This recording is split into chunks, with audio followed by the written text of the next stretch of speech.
Life by the sea. This is your domain, isn't it? You have a wonderful home. Everybody's just staring at my shoes. The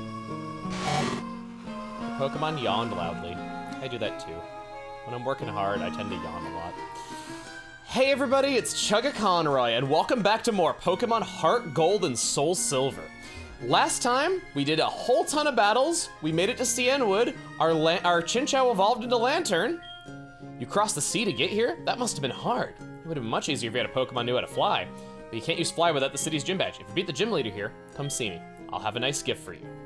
Cianwood City Pokemon Gym, leader Chuck. His roaring fists through the talking. Oh god, he had surgery and had mouths put on his fingers so he could punch you while yelling at you. He's so into his training, he doesn't seem to notice you. It is covering his eyes, so I don't really think it's that much of a stretch. We're gonna do some fights. My Pokemon and I are bound together by friendship. Our bond will never be broken. We gotta battle all the trainers in this gym, otherwise it'll have me feeling very unfulfilled. Oh God, dude! Put that thing away! There are children here! It smells horrible! Hitmonlee! I've always really liked Hitmonlee. It's an uncharacteristically speedy, fighting type, and it's got high jump kick, which is one of the best fighting moves of all time.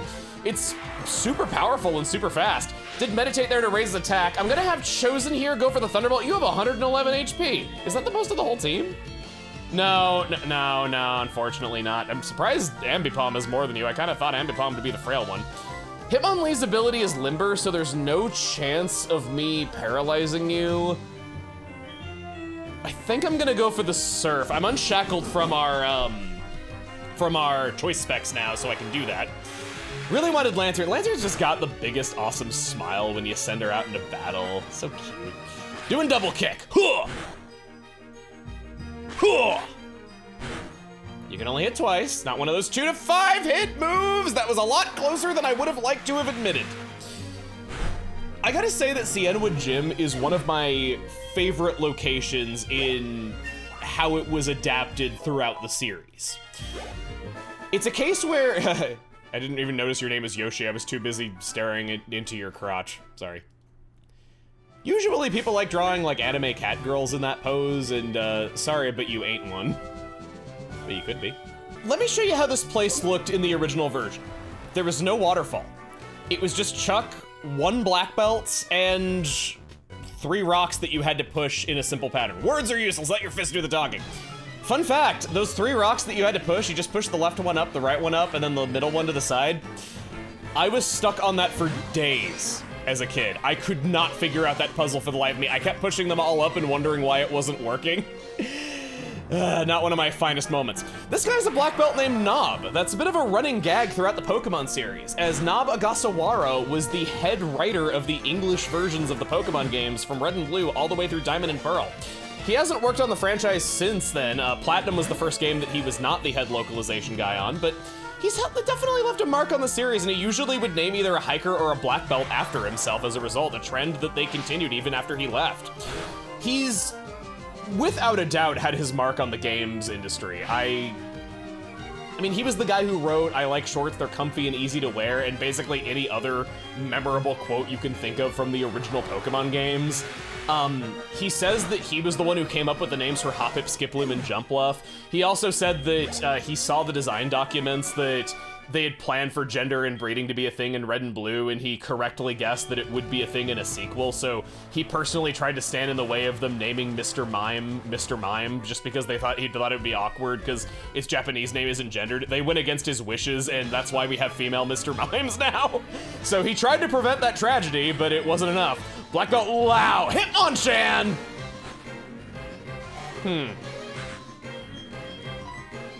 You know, old idea, meet new idea.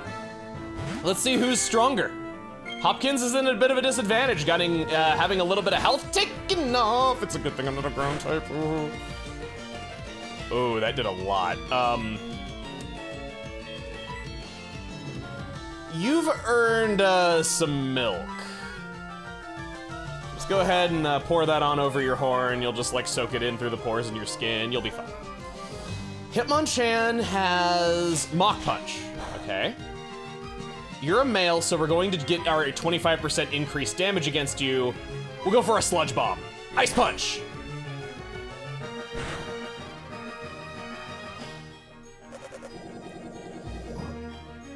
Going back to Cianwood Gym a little bit, because I got distracted right there. I adore how this place looks in the anime. It's so... Wow, you one-shotted that? It took me a second to even react to it. That's shocking! No, it's poisoning. I didn't use an electric-type Pokemon. In the anime, it is just this gorgeous Japanese fighting dojo. I adore this place. I have kind of a weird history with it too, because I think that the episode where they fought Chuck was the first episode of the anime that I've never seen, the earliest one, because the day that it premiered, my power went out right as soon as the episode started, and it came back on right as they were waving goodbye to Chuck after Ash seemingly won the badge, and they never went back, so I guess he did win. And it never showed up in a rerun that I caught when I was a kid, so I've just, to this day, never seen that episode. I wonder if it's any good. Maybe I'll watch it in preparation for posting this. My Raging Fist will shatter your Pokemon! I was reminded of an awfully violent scene from Pokemon Mystery Dungeon when he said that. You know the one if you've played it. I also really like how this place looks in Pokemon Stadium 2, and for a completely different reason. It's like this bizarre cultist shrine to having six-pack abs and big pecs.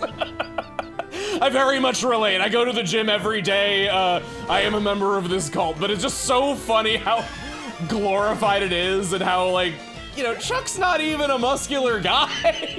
He's strong, don't get me wrong, but he definitely doesn't look like that. Whoa, Primate! You got male Pokemon here. Usually the Pokemon gyms will have all of the Pokemon as the same gender as the trainer or gym leader that's using them. So we can use that to our advantage by having Hopkins just do naturally more damage against certain boss fights. The poison damage coming in clutch right there. We got it good. Hopkins getting stronger. Chosen also doing that. And we got a Mankey. We'll Sludge Bomb you again. There's something that I usually talk about every time that we get to a gym, and I haven't really acknowledged it yet. Chikorita has an advantage! Hallelujah! Against one Pokemon in the whole gym. But it's better than we usually do. I just thought I would mention that the strongest Pokemon in this gym is weak to grass, and Meganium does a pretty good job at standing up to its attacks. I just thought you would like to know that information. It's about all the good news that you're going to get as a fellow Chikorita trainer for a while. Your head always feels so weird after you, like, take running water off of it. He's probably dizzy right now. We should heal up. Another reason to love this gym. The gym leader's right next to the entrance. You can just go out and heal, not have to worry about doing the whole puzzle again. In we go. I've given this a lot of thought. We're gonna lead with Teeny. Teeny's a good pip. Oh, we have to do the puzzle again. It's fine, you just gotta walk over here now that the trainers don't block the way. Chucky, buddy. You gonna come over here? Or am I going, I guess I'm going to you? Taste the monkey. Oomph! Pounding waterfall right onto my head! Ugh! Why did you stop the waterfall from pouring on me? You just spoiled my training! I have to warn you that I am a strong trainer training every day under this waterfall. What? It has nothing to do with Pokemon? That's true. Come on, we shall do battle. Such a likable guy, even though he gets like 2 lines. Chuck is awful, but he does the X with his arm, so he's cool in my book. Primate is level 29, fighting type, vital spirit for its ability so it cannot sleep, with the moves Leer, Double Team, Rock Slide, Focus Punch. This thing is all about spamming Double Team, making it so you never freaking get a hit in, and then it just pivots to doing, wow, okay, that was good. Pivots to doing Focus Punch, so that when you don't hit it, it gets to do a super powerful fighting type move. I'm going to go with a U-turn right here. Yes, okay, he's just going for Focus Punch, that's pretty good. He also has a few hyper potions in his bag, so that might be healing range, it might not be. I'm not really sure about that one. I'm a little worried. I think, we don't want to get fancy with this. We want to just nip this in the bud early. It's too risky to risk setting up when I don't know for sure if he's going to heal or not. Lost focus and couldn't move, that's what we like to see. So I'm gonna go for the Razor Leaf here. And it's a Hyper Potion, great, great. Just great, just undid all that work that I put in.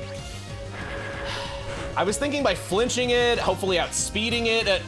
That did a lot more than I thought it would. Nettle, you outspeed, yes! Oh, Nettle, you're doing so well. You finally get that level 38 that you've been waiting on so much right after we watched Chosen get a level up before you. 38. No new move for us. And the last Pokemon, Poliwrath. We haven't lost yet.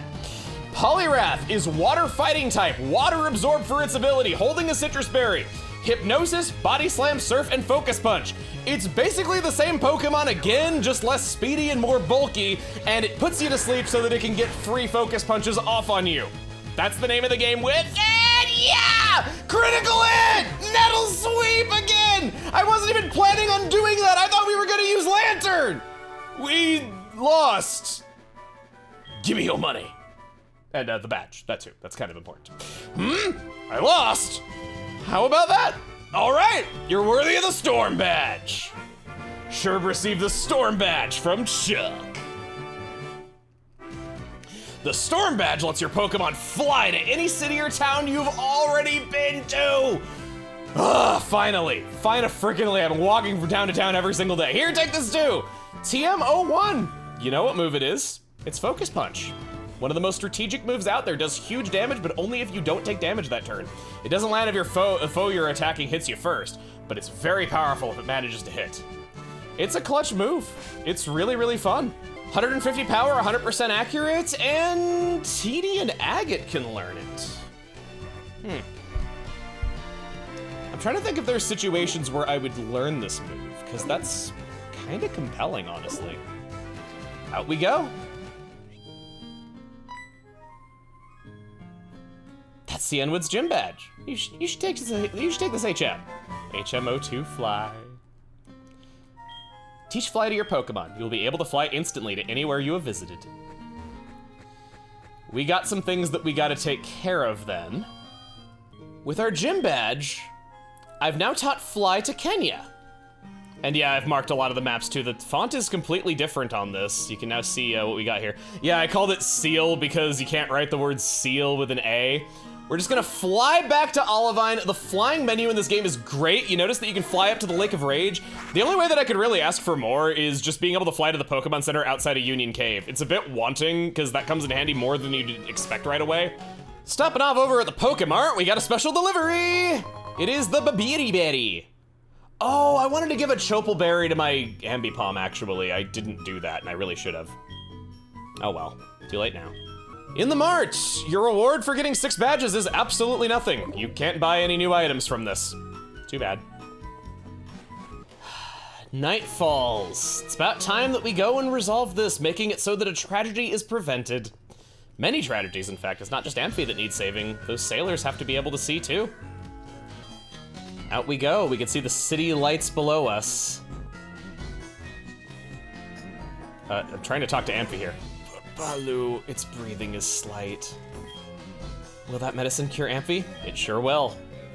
Sherb handed the secret potion to Jasmine. Please don't be offended. Amphi will not take anything from anyone but me. Amphi, how are you feeling? Baloo, Baloo, Baloo!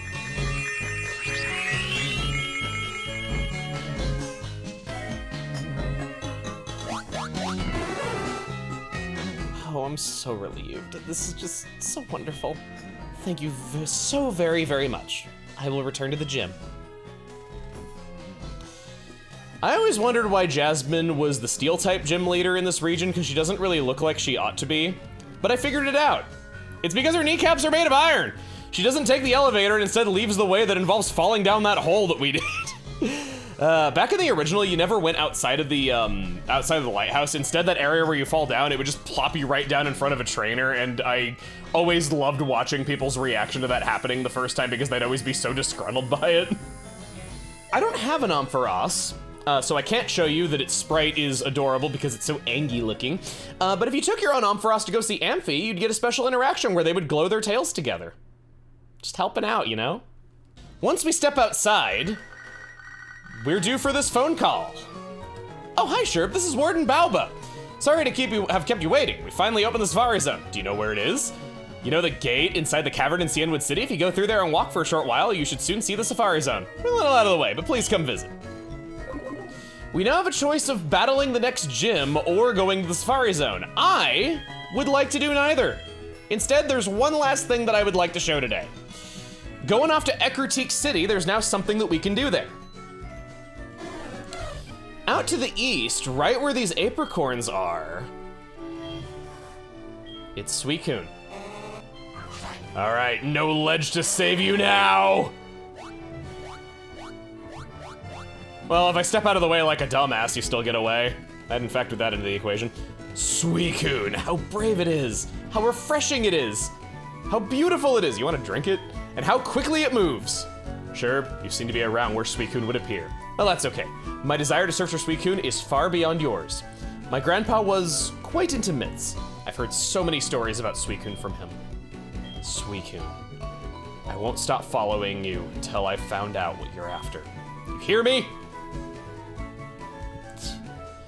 Due to the order that we explored things in, that's a rather important story scene that is a prerequisite to certain things happening, and you wouldn't have seen it unless you thought to come out here and just happen to run into it, which now that we can fly, you're kind of unlikely to do that, and I guess if you wanted to explore the central part of Mount Mortar later on, maybe you would then, but I just thought I would knock it out right now.